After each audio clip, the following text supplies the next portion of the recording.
artist? What's your background? I think I just came from a family that really looked at things. My father knew the name of every flower and bush and tree, and my mother was always saying, go out and don't miss the sunset, don't miss the sunset, and just details, visual details is my background.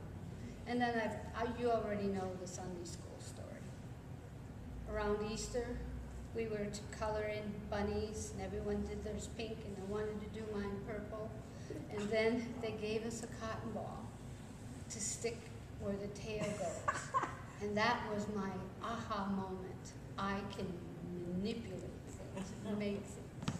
Right? That's how I became an artist. Did you put the cotton ball in the right place? I did, because I've seen a rabbit. No rebelling there at that moment yet. Excuse me. Kate.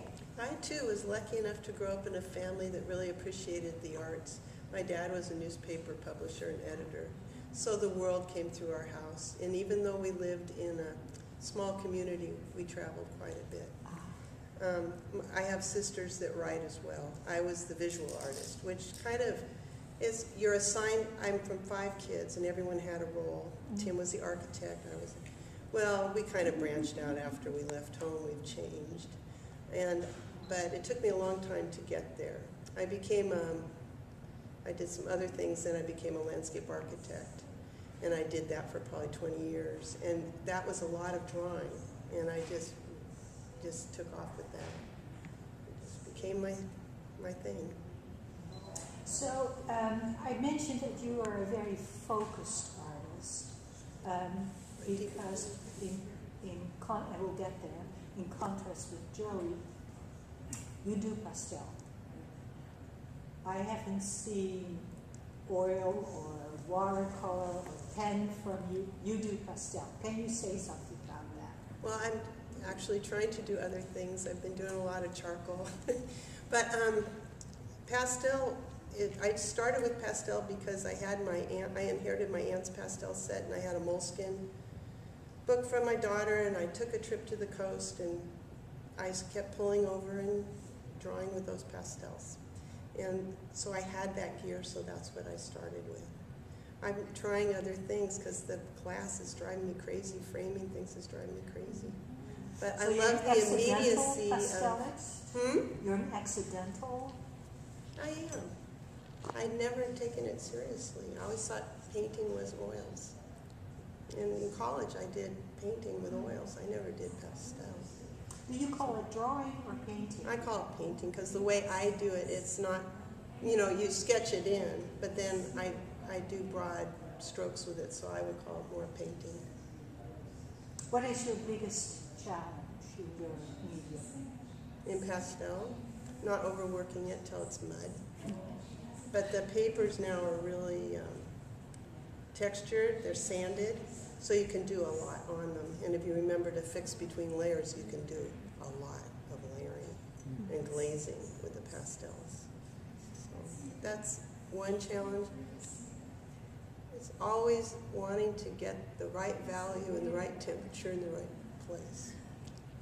That's what I do. Do you worry about the dust? It is a problem. I have air cleaner in my studio, and when I'm outside, I do a lot of it outside, and then it's not a problem. And I take things outside to blow them off. And I don't use my fingers a lot, so I don't get it on, well, I get it on this hand, but I don't touch things and rub them in. Yeah. It is a danger, yeah, I suppose. It is pure pigment. So I don't know about pastels, but I don't know about glazing. What is glazing? What Just something you spray over it or something, or how you glaze? No, what I mean by that is actually if you had orange, you could put green over it and make a nice grain. You can combine colors by putting thin layers and just getting, the tooth will just pick up a little so the under layer will show up. Yeah, you can do that by using harder pastels and softer pastels to maybe the harder ones underneath and the softer ones on top. Kind of like you would with watercolor. Or with oils. pastel's, you know, how you mask things in boldly, but then you put a lighter color over, you know, to provide interest in light, reflected light. So it's very similar to oil painting.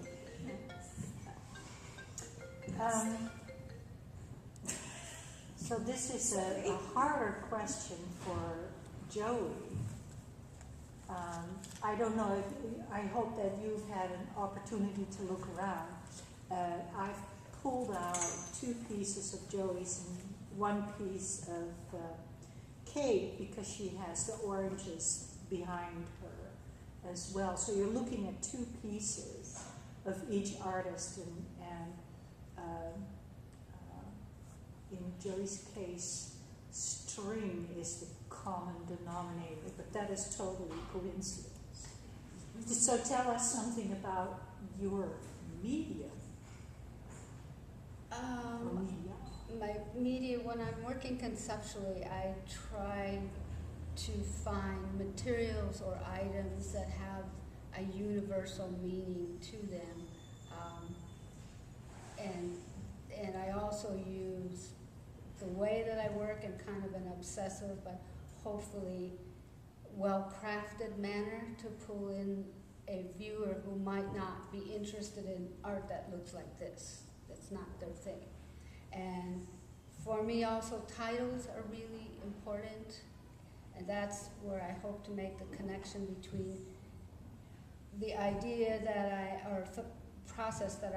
thought process I'm trying to stimulate in the viewer. So in your case, it's really important to read the tag next to your Right. artwork. Otherwise, you'll hear comments like, "My granddaughter could have done that," or "Is that art?" So, yeah. We had a group of 5th graders stay in here yesterday, and they were sufficiently freaked out by your nail piece. Yeah, especially young girls. And I think such a strong reaction is actually great. Yeah. So what's your biggest challenge in all this zipping from one medium to the next? Just the amount of time and effort it takes to find and acquire the materials to do something that is like this. Like this is made from a 2x4 cross section. And then each cross section made 4 tags, and then each tag was made with a, what do you call that, round sander, scroll router? sander? Router. Router? No, not a router, scroll sander. Yes, the boys in my class were. Oh, Why are you Dremel not- tool like? No, it's a spindle sander. A spindle sander. Diane knows what I mean. So how are you holding them in order to sand those little So what comes first for you, the idea or the material? I mean, if I look at the back view mirror, for instance, did you have this idea and then went to look for a rear view mirror? Sometimes going to look for materials, I went to an auto salvage yard and started ripping things off and filling my trunk up at the time. And then I belonged to a conceptually based critique group for 4 years, and we would get a prompt. We could use it or not use it, usually just a little phrase. And so I lived in Southern California, had a lot of time on the freeway, and in the freeway you're in right brain, so ideas would come to me on the freeway. Or the other method is to keep a journal and to write about things, or do word associations if I'm wanting to talk about or want to deal with, say, science and the ramifications of technology. I'll just start word streaming and then go back to that and develop ideas. So there's a lot of non-work time before the idea happens. I think that goes for a lot of artists, but I'm sure for conceptual artists even more so. Kate mentioned that she is branching out to charcoal, right? Yeah. So Are there other mediums that you are pursuing? Yeah, actually, I started out as a printmaker and a mixed media figurative artist. That's what I was known as before I came. I started doing the conceptual art because I went back to university, did 2 years of sculpture classes and stuff. Then I started doing more things. But someday I'll submit a figurative drawing to a show. Actually, I have, if you want to see, just I brought my little baby book if you guys want to look. But I did pastels for a short time too. While this is going around, I'm going to ask Kate. In this small show, we talked about that. You know, what should we hang, and the still life that you have there were one of the things that I looked at, and so we came to still lives and maybe some floral pieces that are a little bit different than your usual floral piece. But tell us a little bit about how you come to these particular subject matters, but they're not the only ones that you do. No. The still lifes are general, well, except for the Diebenkorn piece. They're generally, which is the pepper and the knife, that's my homage, because I love his work. But generally, they're things people give me, and so I glorify them and spend time with them, and or they have some historical significance to me. The cup was given to me by my aunt. The gloves are from our prom. You know, they're those kind. Older than I cared. And the flowers, you know, are memories of a time. They're bouquets that were on a table when I went out with friends. And the satsumas were a gift from my brother. I mean, he sent me a 25-pound box of satsumas. We couldn't eat them all, so I painted them. Sometimes I make a lot of bouquets out of my garden, and I hate to see them go, so I paint them and keep them a little longer. Did Satsuma still like disappear while you were working on it? It got kind of neat. Or did you have to eat from the bag? We had so many. They do get hard, and the peel got less attractive. So, but you do other things than still lifes. You're not that focused. No. You know, just one medium and just one subject. Well, that's kind of a winter activity, Mm-hmm. and I like the control because the light and things stay pretty well, even though they're wilting and dying. But generally, they are what you want them to be. Because the rest of the time, I paint outside plein air, where you have maybe 2 hours to get it right. But it's always the same problem. Trying to capture the gestalt of the place, or what it's about in first try, to make it clean and immediate, that's why I like pastel, because you don't even have to mix the color really, you just use it, and so you can just focus in on massing it so it looks interesting and alive. So would it be fair to say if you do a landscape that you're done in 2 hours with the work? Or do you go back into it in your studio? Or Anywhere between 85 and 90% done probably. And then you let it hang there because it'll tell you what needs to happen. Because there's always adjustments. You're making so many decisions so quickly when you're out in the field. And sometimes you can't save it. I do a lot more work than I ever show anybody. what do you do when it rains? Still life. Okay. Or sketch. Huh? Like you said, winter activity. I love your clear glass things.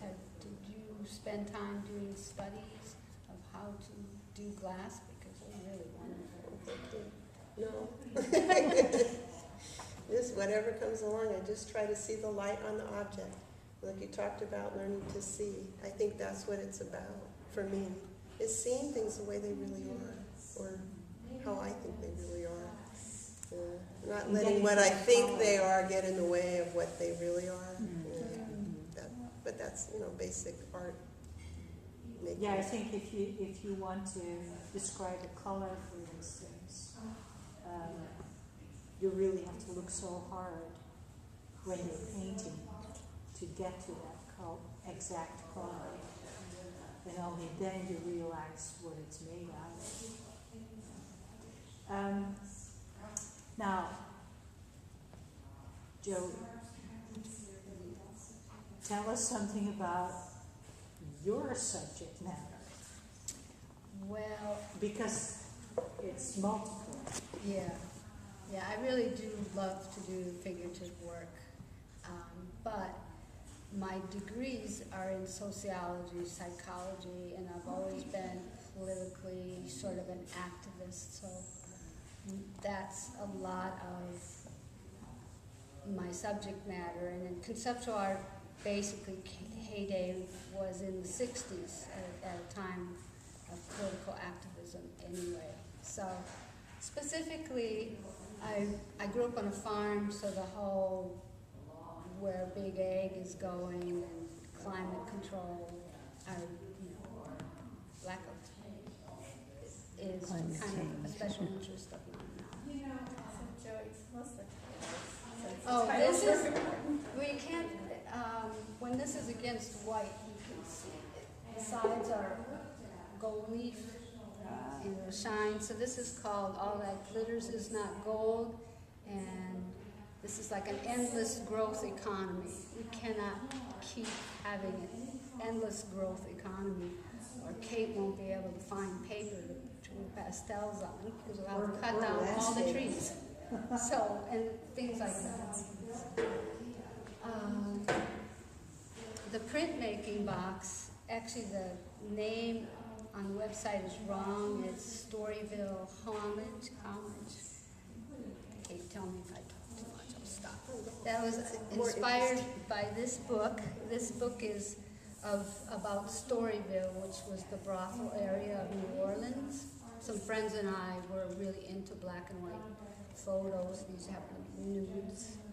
And I became interested probably because of the sociology and why people become a prostitute. Little girls don't say, I want to grow up and be a prostitute. And it turns out the main two reasons that they became prostitutes was because someone in the family needed a medical operation or medical care, or they wanted to send a brother, a nephew, a sister to college.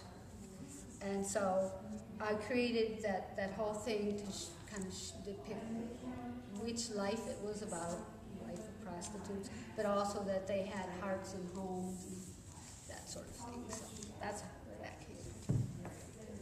The sad part is Belloc, the one who took all these photos, was found to have plagiarized this image, and it was the image I chose to put in my box. I don't really show that piece.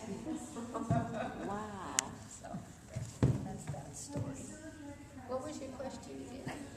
What was the title of your? This is, what do they call those guys? I think it's just called labeled, because these are like No, the other one is called the tags. tags. Yeah, these are like price. These are price tags. Price tag first. Price tag person. I did a price tag briefcase, and I made a dress also with price tags. Just to kind of point out how It's in there. over the top consumers we all are.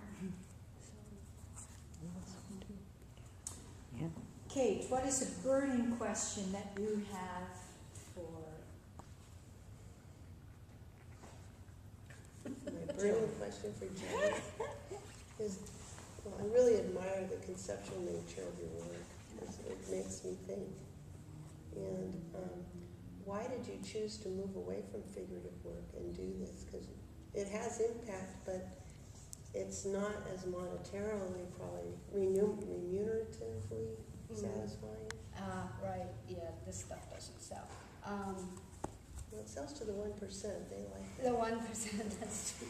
You're right, yeah. Probably because I don't have access to a well-lit model here.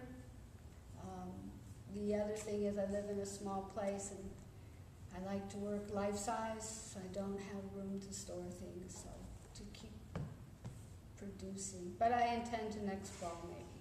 Yes, Carol, I am going to start going to life drawing again. But that's probably the only reason. Joey, is there something you would like to ask Kate? Yes, how do you keep all your pastels, clean and in working condition when you're out on doing plein air? They're in a box arranged according to value and hue, warm and cool. And the box, I tend to put them back where I got them, so they're not moving around a lot. And the other thing is, do you predetermine your color scheme? You know, At least for the still lifes, not out. the background's always the hardest thing, Yes. because it can be whatever you want. And I had a really hard time with that piece. But sometimes it's not even an issue, but usually in still life it is. So you don't do preliminary sketches of color? I'm not very, if things take a long time, I probably won't do them, like making all these little things that have all that impact. It's not my personality to take a long time. Well, yeah, it's kind of funny because I have ADD really badly, and that I do things like this at all is kind of just, I think, therapeutic for me. Because the next thing to do is right there instead of going bing, bing, bing. Just keep doing it. So I do my art because I'm mentally ill. Well, a lot of it's about repetition, like, because you're trying to make these statements about so much, I guess. And that's what gives it power visually. Yeah, I've always admired that other artist's work as well. So I like Help Me Hester. He's African. He does these quilts with pieces of metal, anasui. I saw a piece of his work in a museum of art in San Francisco when we were there. I love his. And then Do Hosa, who spoke at OSU a couple years ago, has, if you've been to Seattle Art Museum, that humongous figure, like a warrior, and with this metal robe, but when you go close, it's dog tags, like of all dead soldiers, because that's what wars are. Those metal. So that is my last question is going to be, what do you see as your next thing? My next thing, I'm going to do something with gelatin capsules. What's the title? Hard to swallow.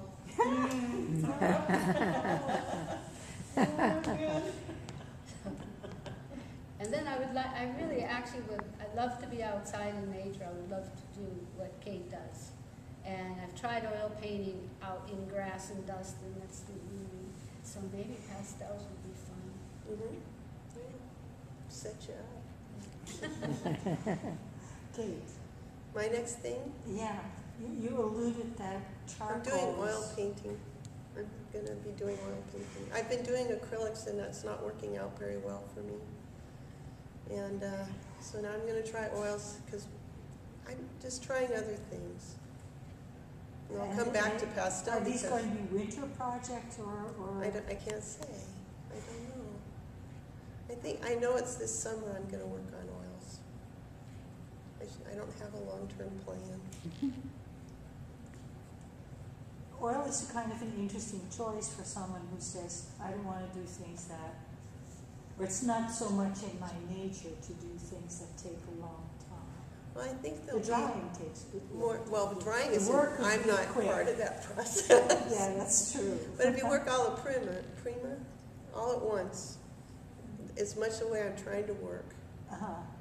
then it should be fine. We'll see. All right. So does anybody from the audience have something that they